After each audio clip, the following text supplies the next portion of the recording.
Hello, brilliant entrepreneur. It's Tash Corbin here, and welcome to another episode of the Heart-Centered Business Podcast. This is episode number 379, which means you can find all the relevant links and the show notes for today's episode over at tashcorbin.com/379. Today's episode is going to have us talking about your value proposition in particular, and I'm going to share with you 3 keys to strengthening your value proposition.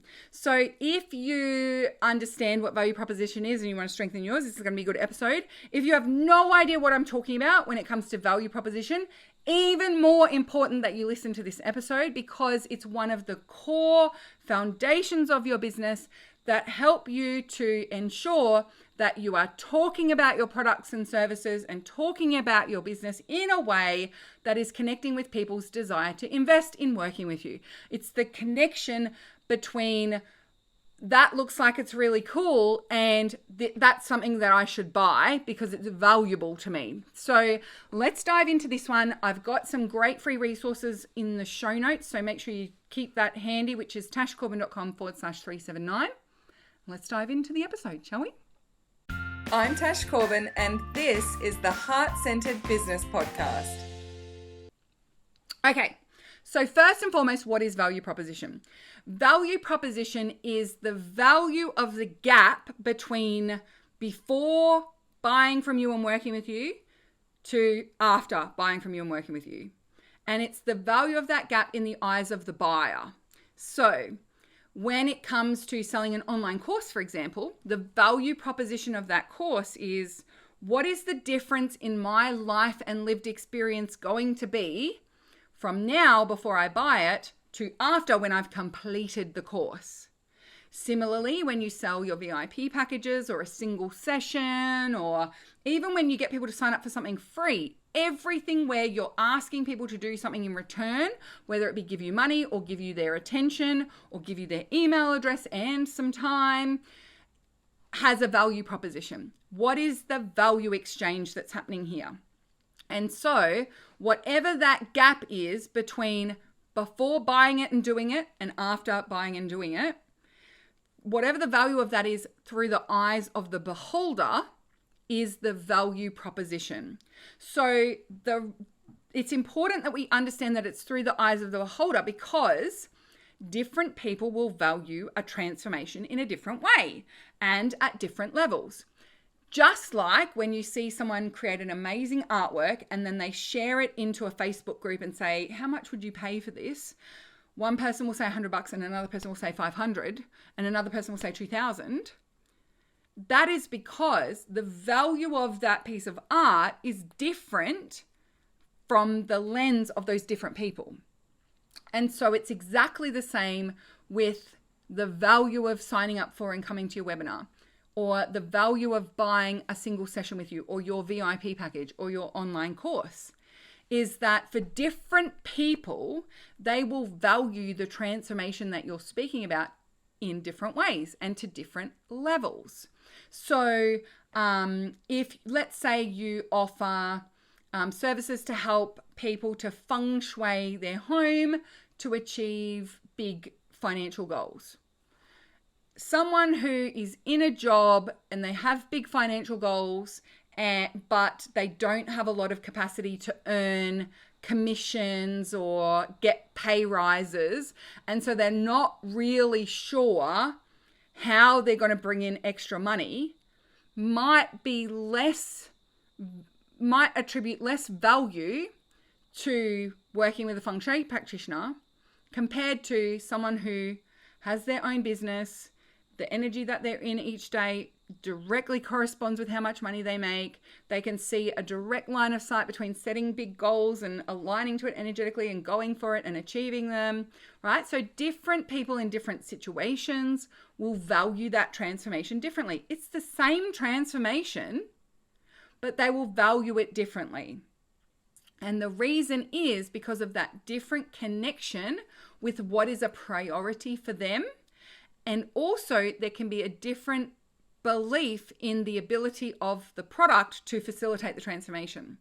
So knowing all of that about value proposition, what are the 3 keys to strengthening and creating a stronger value proposition specifically for your paid offers? Well, there are 3 things we need to do, 3 keys that we need in order to strengthen that value proposition. Key number 1 is a viable, validated niche. Now, when I say niche, I do not mean topic or modality. I mean who you are focused on promoting that offer to. So, for example, with that feng shui example, the niche of people in a job who don't know how they're going to make more money but have big financial goals is different in what they're looking for and how you would articulate the value proposition compared to someone who has their own business and works in their home. And so therefore, if you try and market your product to both of those groups of people, it ends up becoming a bit vague and a bit fuzzy. And so therefore, the tangible value proposition of that transformation is harder and harder for that niche or lack thereof to understand. So the more specific and tangible and validated your niche is, the more likely you are to be able to create a strong value proposition. The more specific the niche, the stronger the value proposition can be. So if you are nice and specific and tangible about how you help people to get more sales on social media, and specifically who you can help to get more sales on social media, the people within that niche are far more likely to see you as an expert and value your input and your expertise than people who are not in that niche, or people who just randomly want to work on their social media, but you don't talk to any of their specific lived experiences. You don't talk to their specific situation. Therefore, well, you help with social media, but I don't know if you're going to be able to help me because of my specific needs. Everyone believes that their challenges and their goals are a unique combination. Their personality is unique. What they need is unique. And so the more vague you are, the more it feels like you aren't able to help me. The more specific you are to what's going on specifically for me, the more you are an expert for me. And so that can be a big resistance point for a lot of people, is like specifying their niche. But remember, it's not about the topic that you're talking about. So feng shui is not a niche. That's a modality, right? Relationships is not a niche. That's a topic area. So when I say niche, I'm meaning something very specific, who you are marketing your products and services to. If you need help with niching, I actually have a free training on that. I'll link to it in the show notes. It's called Nail Your Niche. So go to tashcorbin.com/379 and make sure that you watch that Nail Your Niche training, because it makes a big difference to understanding what is a valid, viable niche. And it also helps to walk you through the process, because for a lot of people, when I say, who are you marketing this to? The first thing they tell me is age, 25 to 45-year-olds. And for most people, age is irrelevant to your marketing decisions. Therefore, it's not actually a necessary decision that you need to make about your niche. When people give me an age range for their niche, and they say 25 to 45-year-olds, I'm like, so 50-year-old is not someone you want to market to? Oh, well, yeah, I could market. Well, then why are we specifying an age range? Is there a decision that you're going to make about how you market it or what you say in your marketing that's different for 25-year-olds versus 45-year-olds? Not necessarily. It's actually about the specific situation that they're in or the specific goal that they have. Well, then we don't need to talk about age. So don't worry about it. So if that's something that comes up for you, or if you feel like you need some help with niching, totally free. Go to tashcorbin.com/379 and grab it out of the show notes of today's episode. So that's one key, niche. Key number 2 is that there is a tangible gap and that you are able to speak about that gap. So the gap is the difference between before and after. So in order to strengthen and make a stronger value proposition, you need to be able to talk about that tangible gap and how you bridge that gap with your offer. We need to believe that you can bridge that gap. So if you say to me, come and do an energy healing and I will help you quadruple your income, and you don't know what my income is, Do I believe that just doing a one-off energy healing with you will quadruple my income? Probably not. You sound like a snake oil salesperson, right? Because I don't believe in the product delivering the transformation, I don't believe the gap, therefore I don't value the product or service, therefore I just do not buy. So a lot of people get caught up in this kind of cycle of having to consistently expand and expand and expand the outrageous claims of what their product or service will create or do. And the reason that they need to do that is because they've put the pricing up, or they need to create more urgency, or they're trying to increase the value proposition. But in a lot of cases, it just gets more and more unrealistic as an outcome. And that's a really good one to pay attention to, actually. I see it quite a lot in non-consent-based marketing strategies as well, where people will talk about like, oh, my client X experienced blah, blah, blah, and then they had $1 million a month. And my client Y, blah, blah, and they're giving testimonials or examples or outcomes with no name, no visibility, like it's all done anonymously to protect the person. Like, why someone would want to be protected from being celebrated in terms of their results would be a little bit weird to me. But, some people are a bit blocked about, they don't want people to know how much money they're making. But often it's because the result of that came from something that was unrelated to the work that they were doing, or that's fake and they've made it up, or they're kind of overstating the claims or overstating the result because they have this fear that if I don't state that it's worth $50,000, no one's going to pay $5,000 to buy it. That tangible gap, people will sometimes also do value-based pricing. So they'll say that they've got a course or a package that's available for sale. And inside that course, you get 12 modules valued at $4,000. And then you get access to the Facebook group, and that's valued at $1,000. And then you get these 6 live calls, and that's valued at $10,000. So the total value is $15,000, but you can buy it for $1,500. So they're using valued at pricing to artificially generate a gap, because in non-consent-based marketing strategy, that is what you do. You try and falsely create or expand the gap between what you pay and what you get in return. And so actually value-based pricing in Australia is illegal. Not a lawyer, but go and check the ACCC website for two-point pricing or valued at pricing. And also, like, it just screams to me like you don't think your product is valuable because you have to tell me your Facebook group is worth $1,000 when you've never, ever once in your life charged someone $1,000 to join a Facebook group. So how is it valued at that price? And so for a lot of business mentors and marketers, the way that they justify it is that they say, well, that's the likely value based on the return you'll get from being in the Facebook group. But that's not what you said. You didn't say, well, it's likely that you'll get a return of about $1,000 from engaging strongly in the Facebook group. You said that the Facebook group was valued at $1,000, and that's a very different promise. And so that is, it's something that's a big bugbear of mine in marketing speak, and I could probably go on about it for hours, but I don't want to make this podcast episode super long talking about that. We've had those conversations before. I'm happy to have those conversations again. But you can see why people get caught up in this desire to artificially expand the gap, because it makes them feel that it's improving the value proposition of what they're selling. But in a lot of cases, the bigger you expand the gap to be, the more I have to believe that following your process is going to work.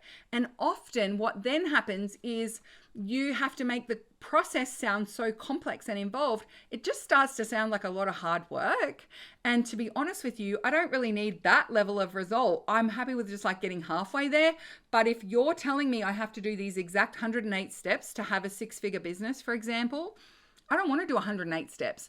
I'd rather do 12 steps and get to a $50,000 business than have to do 108 steps to get to a 6-figure business, right? Like, it starts to become like, how much do I want? And do I really want this outcome? And honestly, like the one thing I would say is rather than trying to artificially manufacture the gap, why don't we just speak to the actual gap, the reasonable, realistic gap that you are going to bridge, and the short, sharp, focused way that you can express how you get people across that gap quickly, easily, and effectively, or more effectively, or more quickly, or more easily if they work with you. That is far more valuable.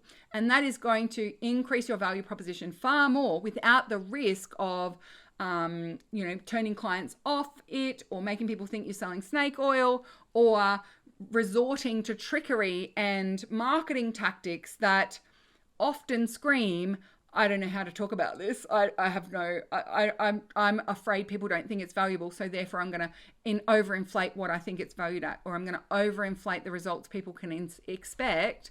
And all you're doing is creating unrealistic expectations and demanding refunds. So don't do that. Don't do that. Create the gap by speaking to the before and after that is reasonable, that fits the niche. Now, the other thing I want to say when it comes to the tangible gap is stop underestimating your client's ability to get themselves somewhere. So something else that happens is that when people try to create that gap, they paint a picture of the before that is so disastrous and so horrendous and so miserable and so incompetent that no one is experiencing the before. So then the after feels like it's less relevant. So I see this happen quite a lot where people say like, you're tearing your hair out trying to get your social media content done each day. And people are like, well, no, I'm not tearing my hair out, but I just don't enjoy the process. So then your product doesn't sound like it's for me because I'm not tearing my hair out. I'm not frustrated on a daily basis. I just don't enjoy it that much. And I want something that's more enjoyable. That's really the big problem I want to solve. Or I don't like having to do it daily. I'd rather just get it all done at once. So don't talk about the before as though it's crisis mode all the time. Because if you do that in your value proposition and all the befores feel really hard and gross and yucky and blah, right? Then you can often be turning away the very people who are the most ideal clients, because your most ideal client isn't in misery right now. They are not flailing about thinking that there's no way to solve this. They are not tearing their hair out every single day. They've tried some things, they've worked on some things, but just didn't get the result they were looking for. Or they can see that they're stuck in a certain area, or there's something specific that seems to be getting in their way consistently. Speak to that, because then you're actually going to resonate with people who are willing to take action. You're going to resonate with people who aren't in crisis. They're just looking for a solution. You're going to resonate with people who haven't tried every possible method. They've just tried a few and they're looking for something that's a bit more aligned with what they need. And so sometimes we catastrophize the before so much that we end up turning away the people who are ready to invest and start resonating with the people who think that there's no answer, and they're still all flailing about in nothing will work mode. And so they're not even open to hearing about your solution or your product because they actually fundamentally believe this is an unsolvable problem. Has anyone done that before? Because you're trying to create this big gap and you don't even realize you're doing it, or you may not have done it from a conscious perspective, but that's the type of messaging that you fall into because at some level, you believe that the bigger the gap between the before and after, the more people will see it as valuable. But then if you step away from or drift away from a before situation that people resonate with, the after can be as pretty as you like. They're not interested because they don't think that they are a right fit for it, because they're not in that catastrophe kind of space. They're not in that desperation space or this is unsolvable space. They're actually great action takers and they are actively looking for solutions. They just want one that really feels like it's going to meet their needs and get them where they want to go. Yeah, great. So number 1 was niche. It's a key to strengthening your value proposition. Number 2 is speaking about that tangible gap in a way that's meaningful for your audience and helps them to believe that you can get them to the after. And then the third way that you create a stronger value proposition is by aligning the outcomes you help people to achieve with what's a priority for them. So this is where you can often tie yourself up in knots trying to meet everyone's needs or trying to convince people that they should prioritize what you have to sell above what they currently prioritize. Neither is what we want to do. What we want to do is understand for your niche who are excited about bridging this tangible gap, how does that gap align with what they naturally prioritize first? So if your niche naturally prioritizes their family first and foremost, and you help people to spend less time in their business, then what is the priority that they have that you need to align saving time in your business to? More time with your family. Spending more time with your family. Going to sports day with your kids. Having more time to go on adventures with your family, right? That kind of thing. If that's what their priority is, then you can connect with that. If your niche, number one, above everything else, prioritizes making money and financial freedom, then telling them you help them save time so they can spend more time with their family probably won't resonate as strongly, right? It's not as strong of a value proposition. Instead, if you said, I help you save time in your business so that you can scale up to larger audiences and make more money in less time, then someone who values financial freedom above all else and creating that financial future for themselves is, and that's their priority, where they're focusing their energy and attention right now, then that's going to be far stronger as a value proposition for them. And this is where we need to make a decision about your niche, because the key to that tangible gap being effective and communicated well and aligned with what people want and aligning that then to what they prioritize requires you to make a decision about who niche is. And it requires you to make a commitment to spending some time talking to and expressing your value proposition to that niche and understanding what they're looking for and understanding what their priorities are. Because the longer you try and appeal to everyone, the longer you will continue to appeal to no one in particular. And so that is really where that tangible, viable value proposition comes from, and really strengthening that. So I've already let you know that with the show notes of today's episode, you can grab my Nail Your Niche training. That's over at tashcorbin.com/379. But what I also want to pop in there for you is a link to my core messaging freebie. Now, this is where you get to write out your value proposition and your bridge messaging and your niche, and using the prompts and the guide that I give you to test and see if you are able to actually express your value proposition. If you actually know what your value proposition is. Now, for a lot of people, they're like, oh, I had no idea about this. But when they actually sit down to fill it in, they nail it. For others, they're like, oh no, I've got a really strong value proposition. Like, I help people make lots of money, so it's really easy, but it's just not getting sales. It's just not getting people signing up for it. I don't know what I've done wrong, because the value proposition is not the problem. I need better marketing. But when they go to fill in this core messaging document, they realize they have not articulated all elements of their value proposition, or they haven't articulated their value proposition in a way that's meaningful for their niche. So I highly recommend, regardless of whether you think your value proposition is strong or not, to go and check that one out. I'll pop it with the show notes of today's episode as well at tashcorbin.com/379. And that is the core messaging freebie that just helps to walk you through the process of mapping out what is your niche, what is your value proposition, and what is your bridge messaging. And when you've got those three pieces together, that's a strong core message on which you can build your offers, your social content, your blogs, your podcast episodes, all of it. So long as we've got that value proposition really clear, you're going to make sure that everything then is aligned to bringing in audience that are hungry to buy your offer, that understand and value the transformation that you facilitate. And it's going to make your sales and marketing processes far easier because you're speaking to an audience who actually wants what you are talking about. So make sure you go and check all of that out at tashcorbin.com/379. And until next time, beautiful people, I cannot wait to see you shine. Bye for now. Would you like more tips, tools, and resources to help you grow your heart-centered business? Head to tashcorbin.com today.